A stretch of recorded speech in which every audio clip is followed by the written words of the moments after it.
কেন্দ্রীয় শহীদ মিনারে শ্রদ্ধা জ্ঞাপনের পর আজিমপুর গোরস্থানে ভাষা শহীদদের কবর জিয়ারত করেছেন বিরোধী দলীয় নেতা ও জামাত ইসলামী আমির ডক্টর শফিকুর রহমান।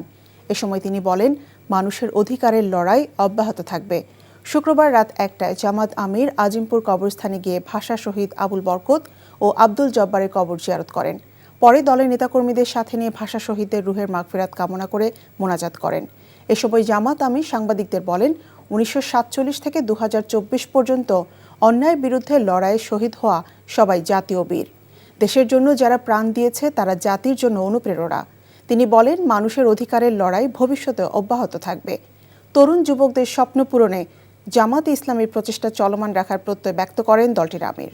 ৪৭ থেকে ৭১-এও পাইনি, ৭২ থেকে ২৪ পর্যন্ত বা আজকের দিন পর্যন্ত এখনও নাগরিকদের জন্য অধরা রয়ে গেছে তাদের অধিকারগুলো। বাংলাদেশ জামাত ইসলামী মানুষের অধিকারের জন্যই লড়াই করে এবং আমাদের এই লড়াই অব্যাহত থাকবে ততক্ষণ পর্যন্ত, যতদিন পর্যন্ত বাংলাদেশে একটি মানবিক সমাজ কায়েম না হবে, যেখানে মানুষ ন্যায় বিচার পাবে, দুর্নীতিমুক্ত হবে, ছাদার কলুষিত কালো থাবা থেকে মানুষ মুক্তি পাবে এবং কোনো অবিচার কারো উপর করার কেউ দুঃসাহস দেখাবে না।